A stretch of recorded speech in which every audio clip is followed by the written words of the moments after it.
Hi all.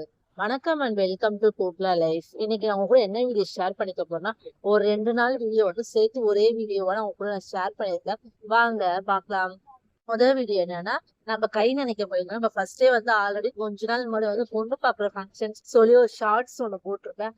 அந்த வீடியோட continuation தான் இது. ஃபர்ஸ்ட் வந்து நம்ம போய் பொண்ணு பார்த்துருந்தோமா, இன்னைக்கு வந்து நாங்க கை நினைக்க போயிருக்கோங்க.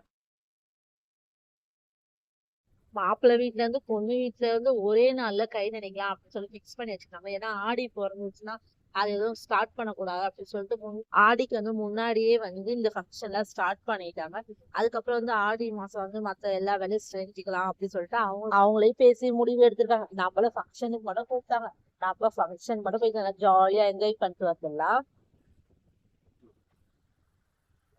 இந்த ஃபங்க்ஷன் வீட்லயே யார் ரொம்ப ஹாப்பினா நம்ம மித்ரா தாங்க ரொம்ப ஹாப்பி. மேடம் வந்து பொண்ணு பாக்குற அன்னைக்கு வந்து கூப்பிட்டு போனேன். ஆனா மேடம் வந்து ரொம்ப கோவத்தையே இருந்தாங்க. என்ன எங்கேயாவது ஃபங்க்ஷன் கூட்டு போங்க, ஏன் தான் என்ன பண்றீங்க அப்படின்னு சொல்லிட்டு ஒரு மாதிரியா புலம்ப ஆரம்பிச்சிட்டாங்க மேடம். சரி சொல்லிட்டு அவங்க சித்தப்பா கன்ஃபார்ம் சொல்லிட்டாரு, மித்ரா கண்டிப்பா வந்து ஆகணும், ஸ்கூல்ல லீவ் போட்டு கூப்பிட்டுவாங்க அப்படின்னு சொல்லிட்டு அவங்க சித்தப்பா வந்து கன்ஃபார்ம் சொல்லிட்டாரு. அதனால மேடம் வந்து அன்னைக்கு லீவ் போட்டாங்க. அந்த மேடம்க்கு தாங்க ஒரே ஹாப்பி. இந்த ஃபங்க்ஷன்லயே எல்லாரும் வந்து என்னென்னவோ நோட் பண்ணிருப்பாங்க. ஆனா நம்ம மித்ரா வந்து ஒரு இது ஹைலைட்டான ஒரு விஷயம் நோட் பண்ணிச்சுங்க. செம்ம சிரிப்பு. அது வேற வந்து அவங்க லட்சுமிமா கிட்ட சொல்றாங்க. எங்க பெரிய அக்கா கிட்ட வந்து சொல்லு, ஆமா ஆமா, அங்க இருக்க எல்லாருக்குமே வந்து அந்த பிளாஸ்டிக் கப்ல வந்து காஃபி கொடுத்தாங்கம்மா. இந்த பார்த்தி அப்பாக்கு மட்டும் சில்வர் டம்ளர்ல காஃபி தராங்கம்மா. பாருமா, நோட் பண்ற பாருமா எப்படி பண்றாங்க அப்படின்னு மேடம் அங்கேயே கம்ப்ளைண்ட் வந்து ஸ்டார்ட் பண்ணிட்டாங்க. அதுக்கப்புறம் பொண்ணு வந்து மாப்பிள்ளைக்கு எல்லாம் காஃபி கொடுத்து அங்க இருக்கவங்க எல்லாருக்கும் வந்து காஃபி கொடுத்தாங்க. நம்மளும் வந்து காஃபியை குடிச்சிட்டோங்க. அதுக்கப்புறம் சரி பொண்ணு பார்க்க போயிட்டீங்க, காஃபி குடிச்சிட்டீங்க, அடுத்த வேலையை ஸ்டார்ட் பண்ணுங்கப்பா அப்படின்ட்டு நம்ம எவ்வளவு நேரங்க பொறுமையா இருக்குது. இந்த வெயில் வேற ரொம்ப கொளுத்தி எடுக்குது. நம்மளுக்கு இந்த வெயில்ல செட்டே ஆகாது. அதுக்கப்புறம் போயிட்டு கை நினைக்க தானே போயிருந்தோம். அங்க போய் டிஃபன் காலையில அவங்க வீட்டுல சாப்பிட்டு வந்துட்டு அதுக்கப்புறம் ரிட்டர்ன் வந்து மாப்பிள்ளை வீட்டுல மதியானம் லஞ்ச் ஏற்பாடு பண்ணியிருந்தாங்க. அப்புறம் அது எப்படி அட்டன் பண்ணிட்டு வந்துட்டோம். ஆனா மாப்பிள்ளை வீட்டுல வீடியோ எல்லாம் எடுக்கவே இல்லை. நான் மறந்துட்டேன். பொண்ணு வீட்டுல மட்டும் எடுத்ததுதான். அன்னைக்கு டே நல்லா ஹாப்பியா இருந்ததுங்க. எல்லாரும் வந்து ஒரு ஒரு டென்ஷன். மாப்பிள்ளைக்கு பல டென்ஷனுங்க. கல்யாணத்தை எப்படி நடத்துறது அப்படி இப்படி யோசிச்சுக்கிட்டே இருக்காப்ல. அதான் சொன்னேன், என்ன தம்பி இப்பயே இப்படி யோசிக்கிற, பார்த்து யோசிடா, ரொம்ப திங்க் பண்ணிக்கிட்டே இருக்காத அப்படின்னு சொல்லிட்டு நம்ம சைட்ல இருந்து ஒரு 4-5 அட்வைஸ் வந்து கொடுத்துருந்தோங்க. நான் அட்வைஸ் கொடுக்குற அளவுக்கு அவ்வளவு பெரிய ஆள்லாம் இல்ல.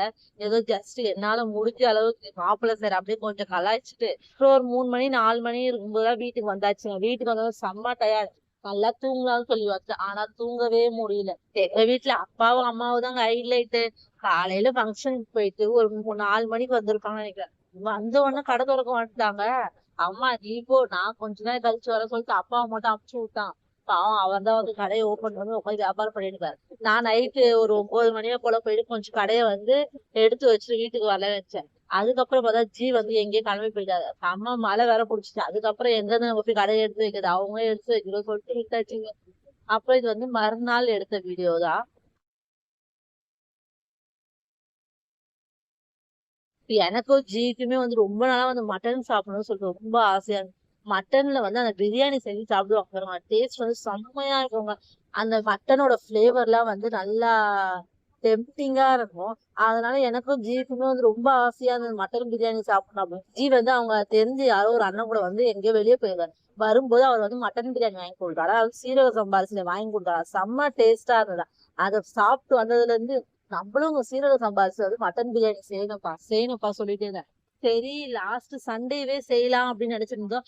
பட் வந்து செய்யல. சரி வந்து வெனஸ்டே அது மாதிரி செஞ்சுக்கலாம் அப்படின்னு நினைச்சிருந்தேன். அப்புறம் பார்த்தா பிரியாணி செய்யலாம்னு சொல்லி கேட்கும்போது ஜி நம்ம கூட ஒரு பார்ட்னர்ஷிப் அப்படின்றாரு. என்ன பார்ட்னர்ஷிப், சமைக்கிறதுல என்ன பார்ட்னர்ஷிப் அப்படின்னு கேட்டா, நான் வந்து மட்டன் வாங்கிக்கிறேன், நீ சீரக சம்பா அரிசி வாங்கிக்கோ அப்படின்னு பொசுப்புன்னு சொல்லிட்டாரு. சீரக சம்பா அரிசி ஒரு கிலோவே 120 130. நம்மளுக்கு அப்படியே ஒரு நிமிஷம் ஷாக் ஆயிடுச்சு. எனக்கு மட்டன் பிரியாணியே வேணாம் அப்படின்ட்டேன். அதுக்கப்புறம் சரி, நம்ம வந்து மட்டன் குழம்பு வச்சுட்டு ஒயிட் ரைஸ் மட்டும் செஞ்சுக்கலாம் அப்படின்னு சொல்லிட்டு அதுதான் பிளான் பண்ணி லாஸ்ட்ல மட்டன் குழம்பு வச்சுட்டாங்க. அது என்னவோ தெரியலங்க, அந்த மட்டன் டேஸ்ட் வந்து நம்மள வந்து சாப்பிடுன்னு சொல்ற மாதிரியே ஈர்த்துக்கிட்டே இருக்குது நம்மள. ஆனா மோஸ்ட்லி செய்ய மாட்டோம். ஏன்னா அது மட்டன் வாங்கினா நம்மளுக்கு கட்டுப்படி ஆக மாட்டேங்குங்க. எல்லாம் வாங்கி நம்மளே சாப்பிடணும்னு சொல்லி அந்த எண்ணம் வர மாட்டேங்குது. 4 பேருக்கு பகிர்ந்து உண்டாதாங்க நம்ம சாப்பிட்டதே நம்ம சாப்பிட்ட மாதிரி இருக்கு.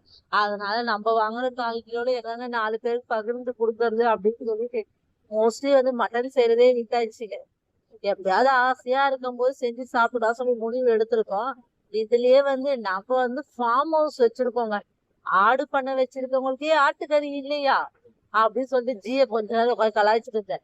ஜி நம்ம ஆடு பண்ணதாப்பா வச்சிருக்கோம், ஆட்டுக்கறி கடைலாம் வைக்கலப்பா அப்படின்னு பயப்புல ரிட்டன் என்னையே கேட்டாரு. என்ன கேள்வி கேட்கிற அளவுக்கு பெரிய ஆளா வந்துட்டியா அப்படின்னு சொல்லிட்டு கொஞ்ச நேரம் உட்காந்து பேசிட்டு இருக்காங்க. அதுக்குள்ள வந்து மட்டன் குழம்புமே ரெடி ஆயிடுச்சு. அப்புறம் சாப்பாடுலாம் போட்டு சாப்பிட்டாச்சு. ஆனியன் ரைத்தா வச்சு மட்டன் குழம்பு வச்சிருந்தோம். மட்டன் குழம்புக்கு வந்து முருங்கைக்காவும் உருளைக்கிழங்குமே போட்டு செஞ்சாலும் வந்து டேஸ்ட் வந்து நல்லா இருக்கும். இன்னைக்கு நான் வந்து உருளைக்கிழங்கு மட்டும் தான் போட்டு செஞ்சிருந்தேன். அதுவுமே நல்ல டேஸ்டா இருக்குங்க. லாஸ்ட்ல லஞ்ச் முடிச்சாச்சு. இந்த வீடியோ உங்களுக்கு பிடிச்சா லைக் பண்ணுங்க, மறக்காம சப்ஸ்கிரைப் பண்ணி பாருங்க. சப்ஸ்கிரைப் பண்ணி பாக்குறவங்க எல்லாருக்கும் ரொம்ப பெரிய டேங்க். சப்ஸ்கிரைப் பண்ணாதவங்க உடனே நம்ம சேனல் சப்ஸ்கிரைப் பண்ணிக்கோங்க. அப்பதாங்க நான் போடுற வீடியோல உங்களுக்கு நோட்டிபிகேஷன்ல வரும். ஓகே, நெக்ஸ்ட் வீடியோல மீட் பண்றேன். அது வரைக்கும் டாடா, பை பை.